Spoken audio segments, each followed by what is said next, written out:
Hello and welcome to Ego Netcast. I am Martin Lindeskog and today I'm talking to Sean Douglas. Hello, Sean. Hey, how's it going? Good. Yourself? I'm doing well, living the dream. Yeah. How are things in the Carolinas? It's looking like a little bit of rain, but it's 70-degree weather, so I'm not complaining. Great. And I'm starting out reading from your signature and will include your bio and so on in the show notes later on.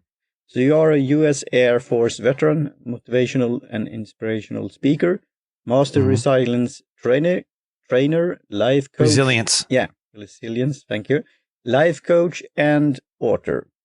So we can start out with your author here as a book, Decisions, the Power to Overcome Self-Defeating Behaviors.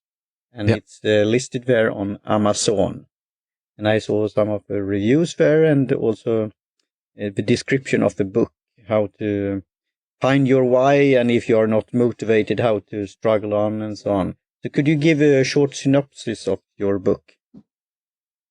Yeah, so the book is basically an autobiographical approach to finding your why and your purpose and how to defeat the self-defeating behaviors that usually hold us back. We count other people's blessings. We compare our chapter 1 to somebody else's chapter 20. Some things that we do to ourselves that hold us back from stepping fully into our potential and into our purpose and passion. Yeah, and this book was published last year, correct? Yes, at the end of last year, in the fall. Yeah.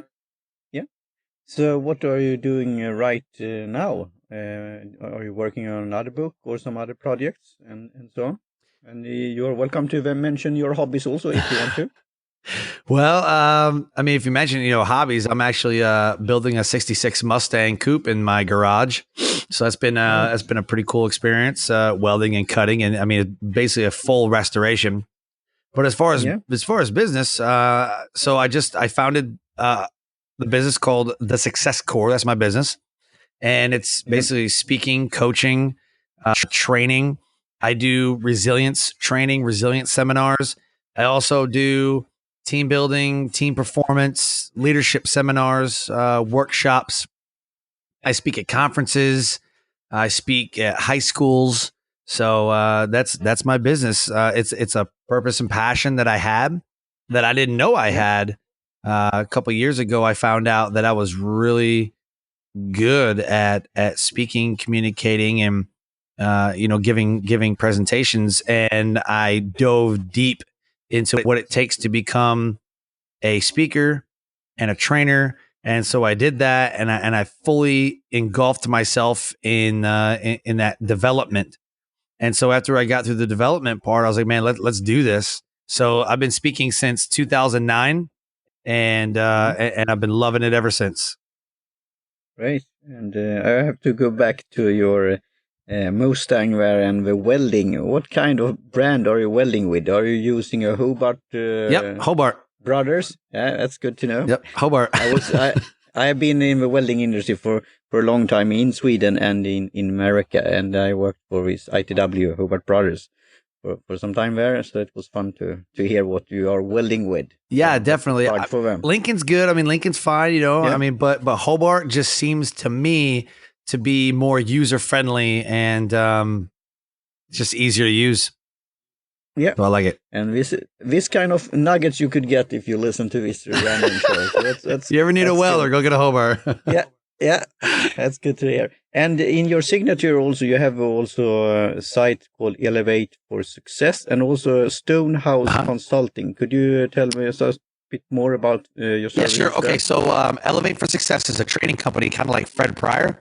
So Elevate for Success teaches a lot of soft skills, but they teach a lot of hands-on workshop, breakout session type how-to things. It's not like, I'll teach you how to be successful. No, there's a trainer that comes in and teaches you how to fill out applications for grants for your business. Or there's a trainer that comes in, like I do the suicide awareness training because I'm a suicide survivor. So basically I do suicide awareness training, engaging leadership training, So it's like assertive engagement, not to be too assertive to where you're like a slave driver, but not passive to where nobody listens to you. So I teach how to be assertive as a leader. And then I also teach change management. So I'm more of a soft skills instructor. There's other instructors that work for Elevate for Success that comes in and literally does like how to's, like you need to fill out an application, we'll show you how. So, and then Stonehouse Consulting is, I got a friend of mine named Scott Brown, and Scott Brown founded the company Stonehouse Consulting. He does exactly what I do: the DISC profiles, Myers-Briggs profiles. We do different team building exercises. Basically, go into an organization, see how it's performing, see how it's running, and if there's anything we can tool or reboot, then that's how it works.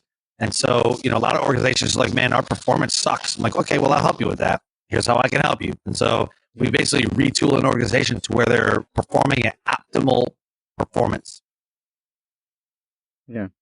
And what kind of personality are you? Are you like me, a social lone wolf, or a social media lone wolf, or some introspection? On the DISC profile, I am a high I and a high S.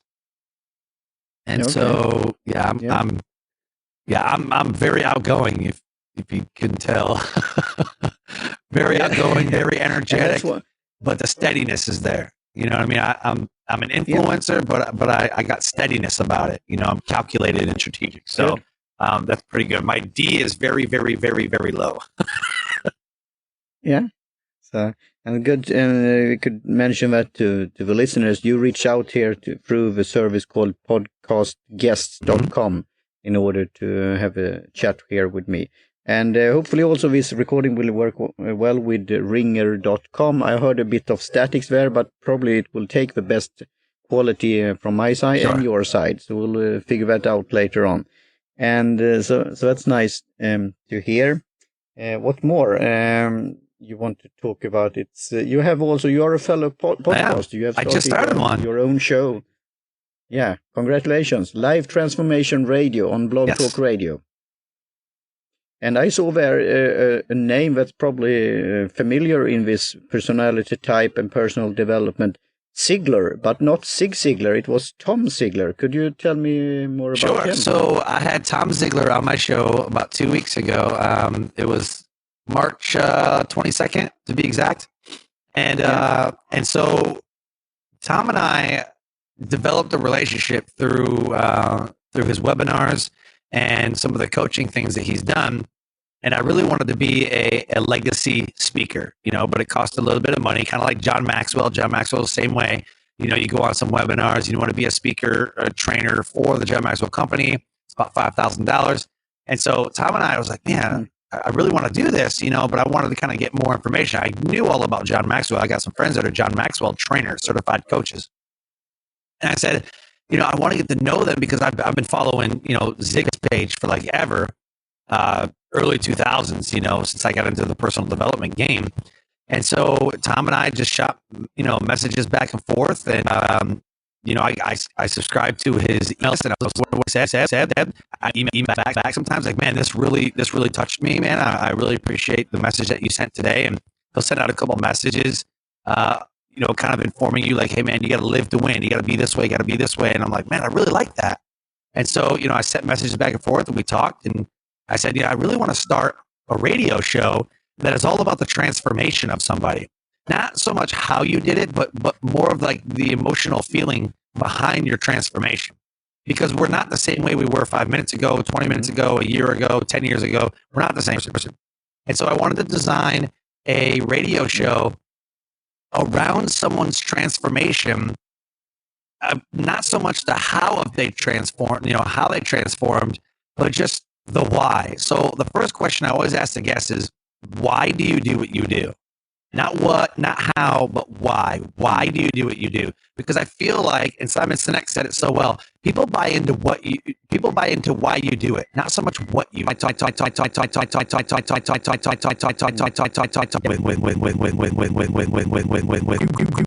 grew up. Like, I'm sure he parented you in quotes, like he just parented you in the famous Zig Ziglar quotes. So we talked, in depth about What It Takes to Live to Win, and how he helped his dad write the book Born to Win, and the episode was incredible. If you haven't listened to it, it's on blogtalkradio.com/life transformation radio. You can see all my guests. But what's cool about it is that it's a live radio show.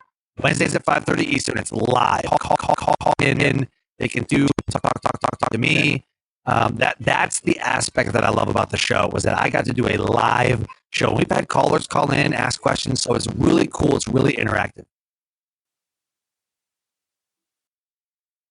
Good. Yeah, I used Blog Talk Radio back in the day when I started out with podcasting around 2006. First, I used the service with a guy who started in Australia, and then later on, I used Blog Talk Radio for some years. So I liked the live aspect of it also. Right now, my personal style is that my listeners and others could listen whenever they want, and you could later on find some other live features. For example, I think it's a service called Mixler or something like that use for the future. But it's a cool feature there on Blog Talk Radio. So good to hear, and I follow you on the show there, and I'll definitely listen to that episode. And it automatically uploads to iTunes and Stitcher as well. Yeah. So you can have it already uploaded, like your RSS feed. You can have it automatically when you're done with the episode. The next day when it comes out, it's automatic. I think it takes a day or two, but it automatically uploads to iTunes and Stitcher, which I think is amazing. So yeah, it's a good way of, so you could listen in absolutely whatever service and podcatcher you want to use. So that's a good thing. So I think we will talk more about books and so on. We will talk about, we have some kind of sponsor message, you could say, or affiliate here called Audible. So why Audible? Audible content includes more than 180,000 audio programs from a leading audiobook publishers, broadcasters, entertainers, magazine and newspapers publishers, and also business information providers. And they recently have a new service called Send This Book Gift. So you could send a big book, an audiobook like a gift to somebody if you subscribe to their service. And they also started, that we talked about podcasting, is something similar to podcasting called Audible Channels. It's like a podcast network. Yes, I do. You use and listen to audiobooks? Yeah. Do you have any book tip there? I don't. Something that you are reading or listening to at the moment? No. But if you come up with something, I did read an audiobook while I was, listen to an audiobook anyways. Also, as I was driving to New York, it's like 9-hour drive. Yeah. And I just downloaded an audiobook and then just had that play while I was driving. Wow. Yeah, that's and Kindle. That's a good thing. But your book, it's in hardcover, and also that you could read it on Kindle, right? On an ebook. I've been asked to put my book on like an audio book. I just haven't done it yet. Yeah. No, it will take some time and so on, and then it could be to find either if you will if you would record it yourself, but your own voice, or to get somebody else. And I mean, it will take some time to do it. I'm writing books on tea, and I haven't planned to have it in an audio format because it's a short format, but I will have it in some kind of other formats too. But the main thing is the hardcover. It's a special experience to flip through a book and reading it, and at the same time, for example, drinking tea. So that's what I want to do.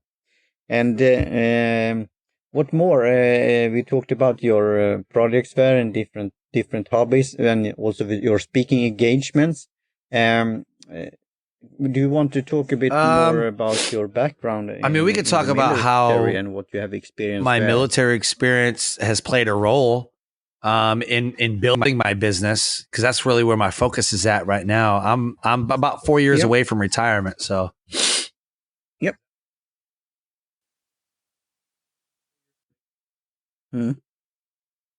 Good. So, what have been your main impact from? In 2009, I became a drill instructor. I said earlier that I was a suicide survivor. So, in early 2000s, I was an alcoholic, and I loved the drink. I loved the party. I was stationed in England from 2002 to 2004. I fell in love with partying and the clubs and drinking and girls, and like I loved it all. It was like a rock star lifestyle, and I fell in love with it. That's all I wanted to do.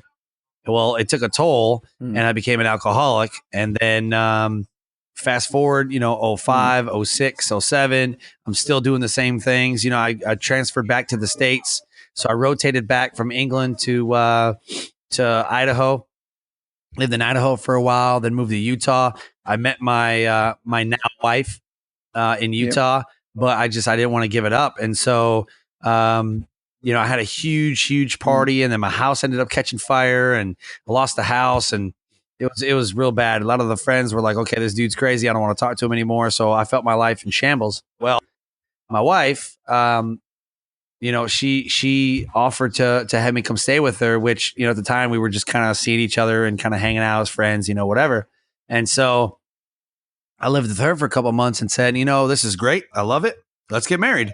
So we got married, but I still didn't want to stop what I was doing. I loved what I was doing. She didn't think it was too good, but we lasted not even a year and filed for divorce. And then it was like, my world came crashing down because I still couldn't kick the drinking habit, and she didn't want to do anything to do with me. So, tried to take my own life in 2008, and I got the help that I needed. Some people reached out, and then I reached out and I said, "Man, enough is enough. Like, this has got to stop. Enough is enough." And so that's really what my book is about, is all the self-defeating behaviors that we talk ourselves out of dreams, or we end up living in the results of somebody else's thinking. And that, well, you're not good enough for this, and how somebody else feels about me or thinks about me is the reality that I live in. And that's what I was doing. And a lot of people do that. A lot of people live in the reality of somebody else's perception of us. And so my book kind of goes through like how to overcome that type of thinking, and to really believe in yourself. And so I reached out, got some help. Others helped me. And then they said, "Man, you got a powerful testimony, man. You should be a drill instructor for Air Force basic training." I was like, "Well, I guess. I mean, I don't really want to yell at anybody, but okay." I got there and I found out that, oh my gosh, like I am good at this, like teaching and training and influencing. Like, man, I am so good at this. And plus I got a little hint of OCD. So everything's got to be tight, neat, and wrinkle free.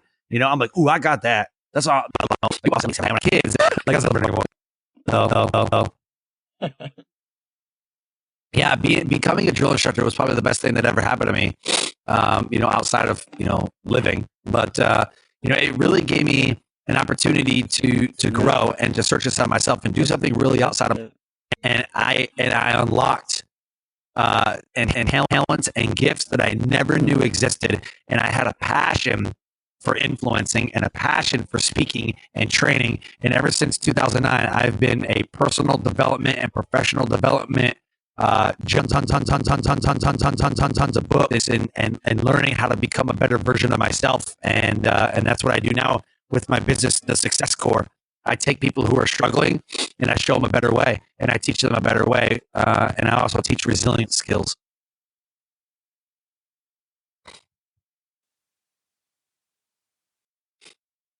Sure. So resilience is your ability to withstand, recover, and grow through the face of adversity, stress, and life's changing demands.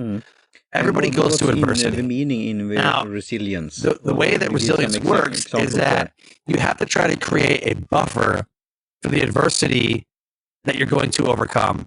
Because everybody will overcome. You're just going to die. You're overcoming about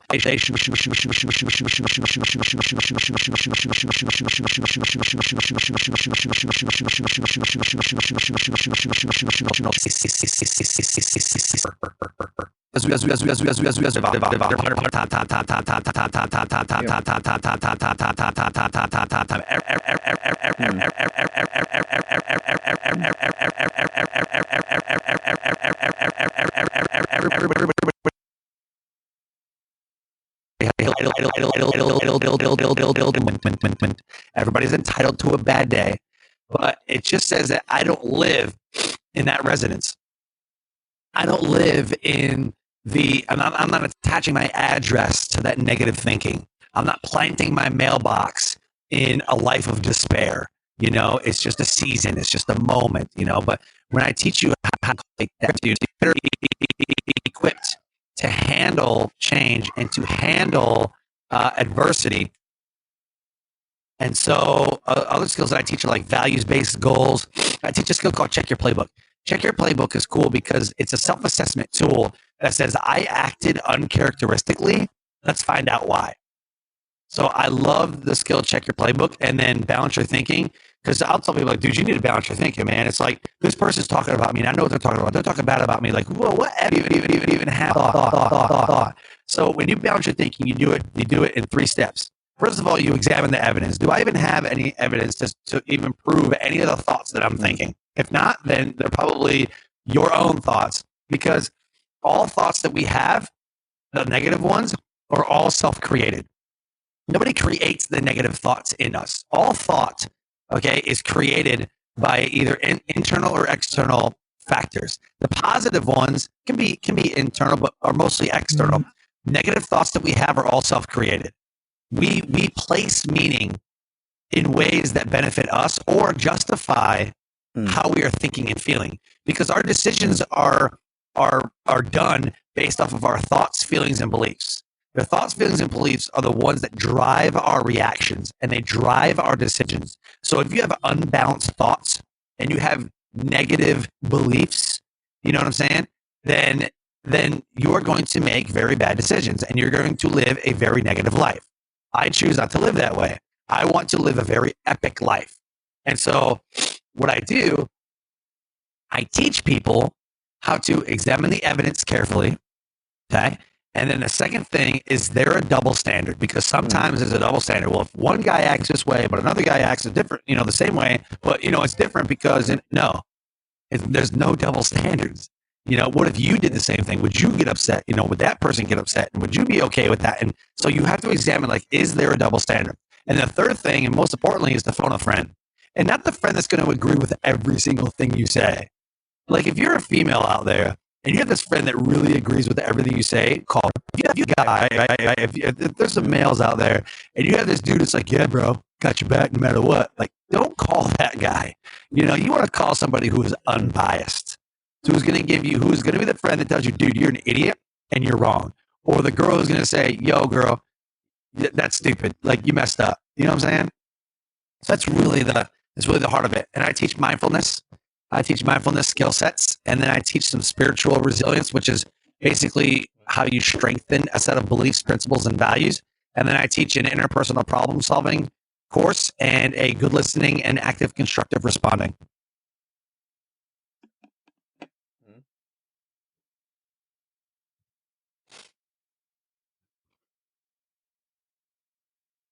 Yeah. Right.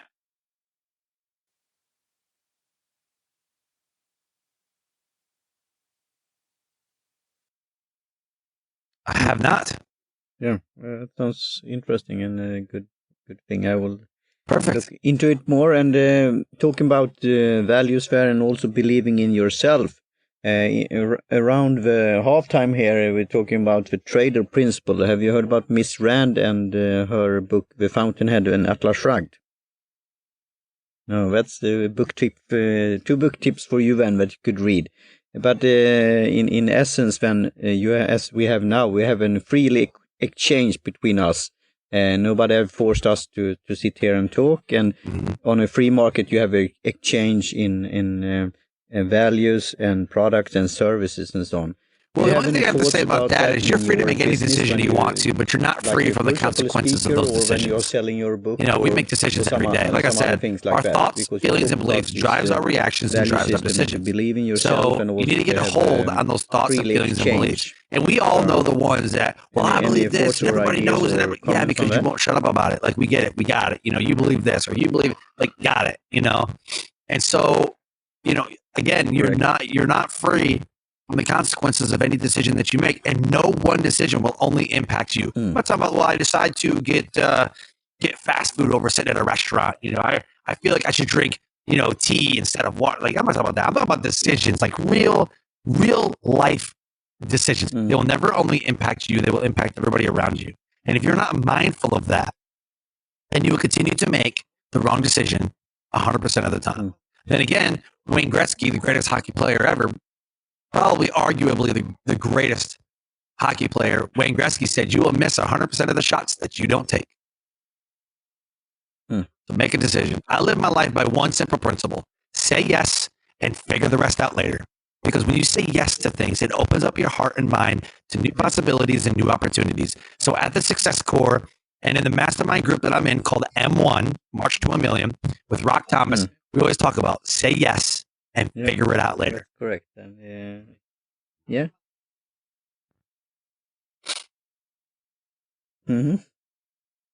Okay, yeah. So, I authored a book, Decisions, The Power to Overcome Self-Defeating Behaviors, but I'm working on a second book, and I'm kind of throwing some ideas around. I have the plot, like I have kind of the outline, but I'm trying to figure out how I'm going to fill it up. And so I'm working on the second book. Like I said, I'm launching the business, the Success Core. Same website, thesuccesscore.com, and I'm really passionate about doing that, and that's pretty much it. Got the live radio show that I started back in February, and I'm having a blast with that. And like I said, just building a business and maybe working on a second book. Eventually, in the next, my dream is to talk on the TED stage. That's my dream. Last year I said. Last year I said 5 years. I can do it in 5 years. This year I am relentless. I'm like 3 years. I'm moving my dream up to 3 years. I will, in the next 3 years, I will be a TEDx speaker. Somewhere in the world, I will be a TEDx speaker. That is my dream, is to be on TED Talks, TEDx speaker. I just, that's my dream. That's my vision. And so I'm relentless in the pursuit of what sets my soul on fire. And that is it.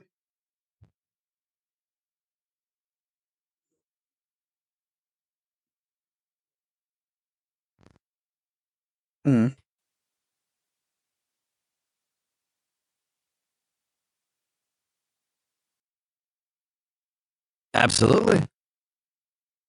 Yeah.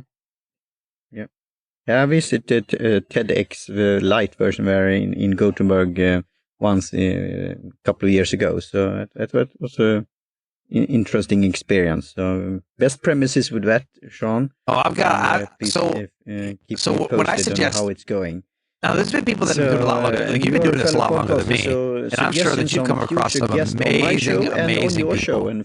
And so, what I did when I first started, I said, "Who do I want to air, or what is it? Just anybody's life transformation, or is it? I mean, really, like, who am I? Who am I trying to get on the show?" And so, what I decided was, you know what I'm going to do? I'm going to find people who are impacting. I mean, everybody. Like, I went through a transformation. I was an alcoholic, I was suicidal, and now I'm impacting people and I'm influencing people. That's what I want. I don't want to have somebody who says, well, I transformed from college student to worker. Like, I want people like, it doesn't even have to be famous people like Gary Vaynerchuk or like, I don't know, like Les Brown or Zig Ziglar. Like, it doesn't even have to be like that high, profile of a person. I've had guests on my show like Ben Catania from the UK, and we got in depth about resilience because he's a risk assessment professional, but uses resilience as a tool. And so him and I were back and forth. It was amazing. There's other people like that I've had on the show. Isabel Hunt, her and I had one of the greatest conversations about life and about life coaching. And she's a speaker. And so we've talked in, offline and different groups that we're in on Facebook and stuff. And I said, man, I got to have you on the show. Like, this is great. And so I would suggest that you go back and listen to that show with me and Isabel Hunt. She is amazing. And I've got a list of people. So I was like, I want to interview like this type of person. And so I looked it up. I'm like, who is doing this type of stuff? And so I'm in groups. I'm in like LinkedIn is a great tool. I love LinkedIn. But I'll look and I'm like, who's making an impact? Who's really being disruptive? Not like, I don't know, like Elon Musk, like not like that, Like there's a guy named Hal Elrod. Hal Elrod is the author of the book, The Miracle Morning. Well, just like Jack Canfield, he made a series out of it. So he's got The Miracle Morning for parents and families, The Miracle Morning for college students, The Miracle Morning for teenagers, The Miracle Morning for parents and families, for entrepreneurs, for salespeople. He literally wrote books according to professions and places in your life, which is amazing. And it's all about in the first 2 hours, you wake up and you win the morning. And how do you do that? And that's what his book's about. How do you win the morning? If you are an entrepreneur, a salesperson, a college student, like how do you, because when you win the morning, you win the day. And if you can win the day, then you will win the week and you'll win the month. And then like Zig Ziglar says, you are born to win. How do you do it? Small steps every day. And that's what Hal Elrod's book is about. And I also, this Wednesday, will interview John Vroman. John Vroman is a speaker friend of mine. And we met at the One Life Fully Lived conference last year in Pennsylvania. And he has a book called The Front Row Factor. And the Front Row Factor, he owns a foundation called the Front Row Foundation. And what it is he's an avid concert goer. And he noticed that when you live life in the front row, when you're at a front row of a concert, that you're having a very different experience than someone who is up in the nosebleeds, somewhere living life in the back, kind of checked out. And so he equated a concert to life. When you have a front row life, when you have it, like you and I, we're in each other's front row right now. I'm talking to you, you're talking to me. This podcast will hopefully influence 1, 2, 20, 50, 100, 1,000 people. Who knows? You never know. And so somebody listening right now is going to be so impacted that they'll reach out to you, reach out to me, what have you. But we both right now are living in each other's front row until the end of this podcast. And so what the front row life concept does is like, not only are you living life in the front row, but who is with you? Who are the top 8 people that are in your front row who are cheering you on, who are elevating your life in such a way that they are called moment makers? Who's making moments for you? And every day we need to go out and be a moment maker. And that's what John Vroman does. And I love his book. I love everything about the guy. He is a beautiful soul. And so I'm going to have him on the show this Wednesday. And it's going to be incredible. So I would definitely reach out. If you go to frontrowglobal.com and just look up John Vroman, and he is amazing. He's a podcaster as well. And that guy is phenomenal. He would be an amazing guest for your show.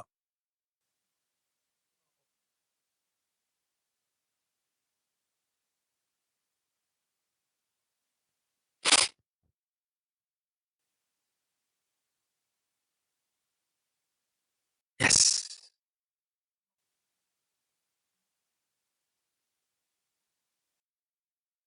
Great, thanks for the tip. It's fascinating to hear about your guests and your suggestions there. And talking about Al Elrod, I listened to his Miracle Mornings for authors because I'm writing books on tea. So and I also talked John Berghoff with a co-host on a show called John Berghoff and Hal Elrod and John Vroman are like and then we brothers from another mother. Like they're all they're all best friends. We call them the John and John. What you do in the morning and so on. So Hal Elrod wrote John Vroman's foreword in John Vroman's book. John Berghoff and John Vroman are like besties. Like they're like very, very good friends. They're like one and the same person. Like it's just amazing. And then Hal Elrod, because of his major influence and how awesome he is, John Berghoff does Hal Elrod's live Facebook in the Miracle Morning community on Facebook. John Berghoff does a podcast, a live Facebook feed while he's doing the podcast, the Miracle Morning podcast. So yeah, they're all like intermingled and intertwined, and yeah, it's amazing.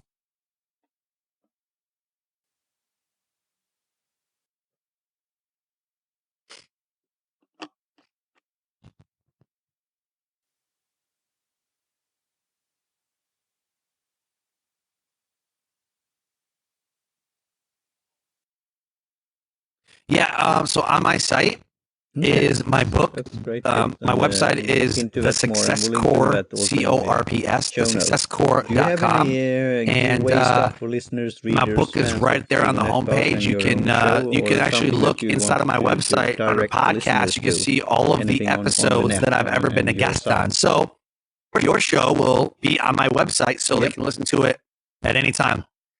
Whenever it comes out, I'll link it, and I have a picture and a caption, and so all of the podcasts that I've ever been a guest on are all listed right there. You can click on it; it takes you to wherever the podcast is being hosted at. So that's pretty cool.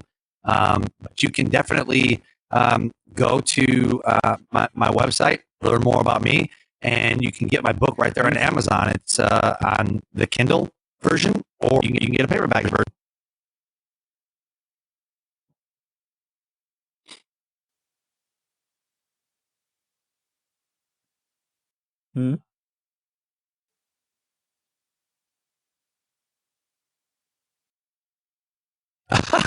Why am I not on Twitter?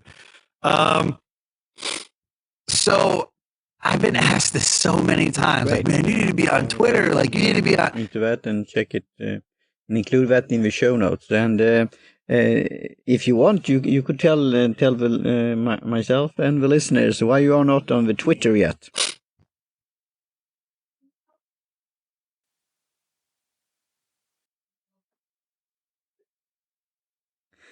Sure. You don't have to. For me, it's I'm joking a bit, but also serious, because it's one of my favorite tools.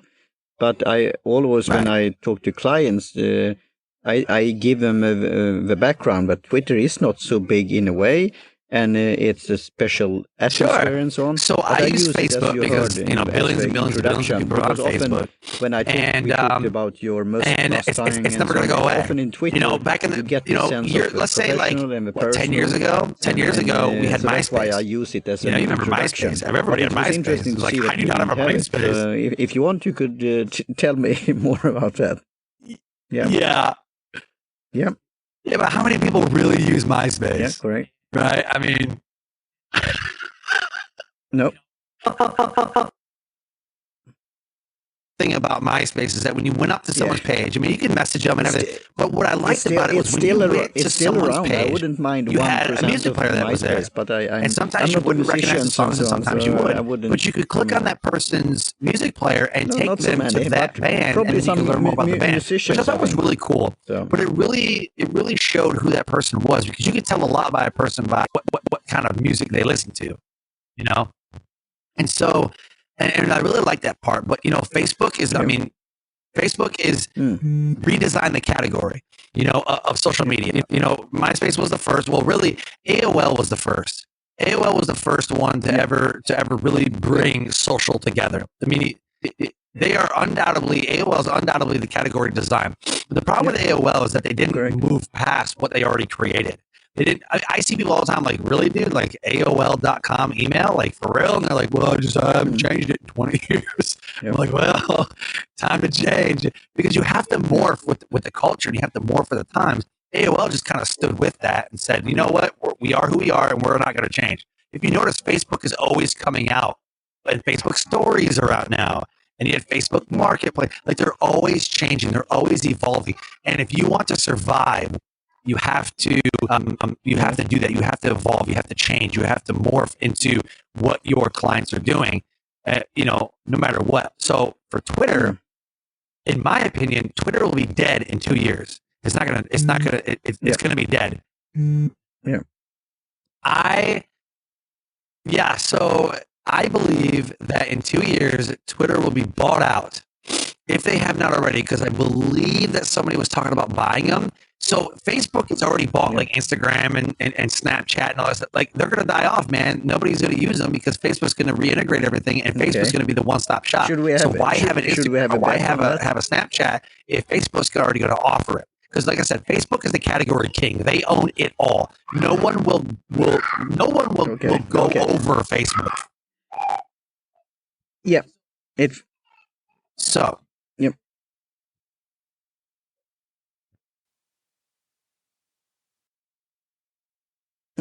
Yeah. Yeah. I'll message you in 2 years. Absolutely. because I firmly believe that Snapchat and Instagram, when they got bought, I was like, oh, that's the end of that one. I agree with you. That's the end of that. And I will still keep you with Twitter. But I like that when Facebook stories started coming out, I'm like, oh, that's the end. Like, that's the nail in the coffin, man. That's the end of it. We will talk about in 2 years' time and see if it's still around. And I believe, and I'm pretty right on this. I believe that Twitter will eventually go away because Twitter's starting to die off. I'm fairly certain, about 95% sure that Twitter in the next 2 years will be bought out, change the name, it'll transform, it'll morph into something else other than what it is right now, because there's already LinkedIn, there's already Facebook, and that's the number one. So there's no reason to really I believe that Twitter will die off. 2 years. We'll see.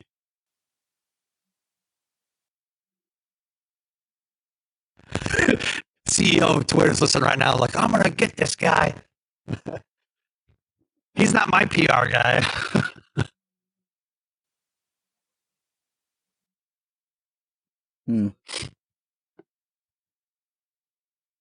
Okay. Yeah, but that's interesting. Yeah, we will see.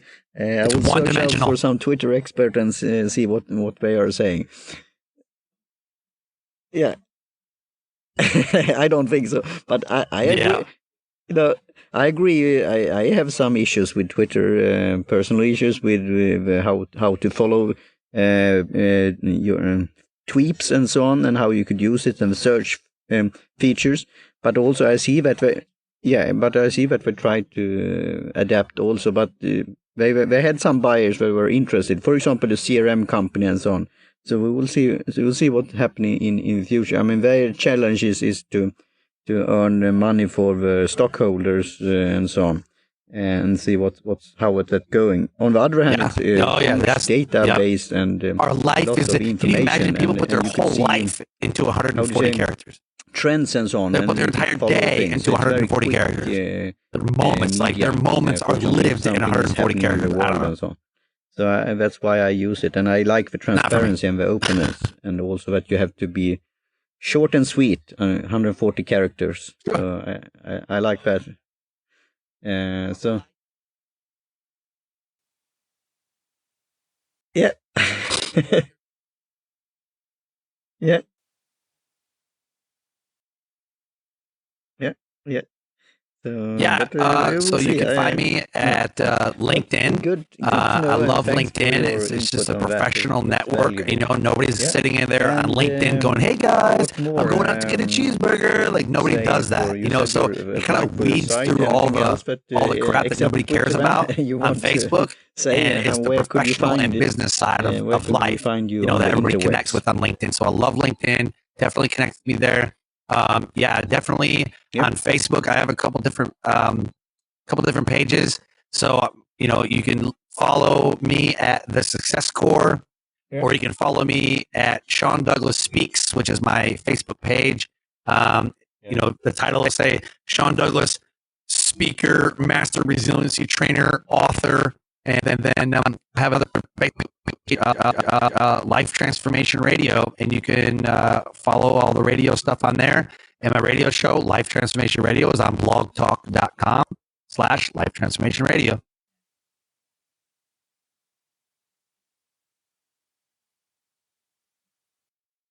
Sweet tea, man. Sweet tea.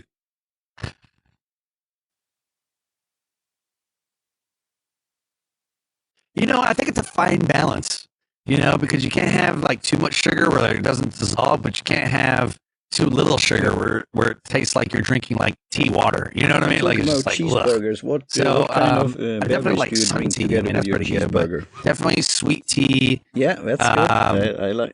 Or raspberry tea. I like raspberry tea. How sweet is it? Other than that, lots of sugar. I don't really drink anything else, man. I don't know. I drink Faygo soda every once in a while just because I'm from Detroit. Drink Faygo soda. I like that stuff, but not a huge soda drinker. I love tea. Everywhere I go, man, I'm give me some tea.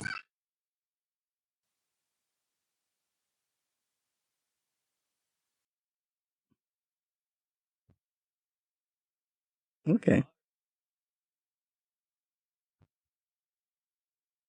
Yeah. Yeah. Yeah. Yeah. Yeah, that's good. Good to hear. When you definitely have to listen to my interview I did with the CEO of Ringr. He was a Dr. Pepper guy, and I he had love a it. story about that. We do that on the end of my show. I will send you a sample of matcha green tea, and with it's added pomegranate and other stuff, good stuff, so you will have a natural sweetness there. So that's what I'm drinking right now, and also with some grapes, so on. So that's good. Yeah, I will do a call to action here also to check out egonetcast.com. /support, and there you can support the show. I always have my show. Then, of course, you can go then to saying that you need to live your brand. Find opportunities to live out your values. Everybody has a value they're living for, whether it be family, love, relationships, money. I call it living your brand. When you live your brand, that simply means that you are finding opportunities to live out those values and live your life by example every single day, because we have to be better than we were yesterday. We have to do the things necessary today to live the life we want tomorrow, when people don't do the things that they're supposed to do today, and they live the life that they can't.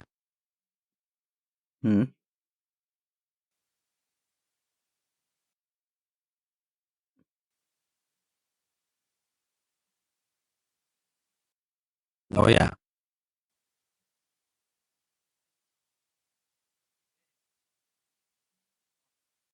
All right. Absolutely. Thank you so much for the opportunity. I was happy to meet you, and I should have you on my show soon. And I will include some kind of a quote have a good one. Take care. One of my favorite philosophers, Aristotle, and what he wrote about habit formation and other things like that. So that's a good ending, Sean. So thanks again for taking me time, and talk to you soon again.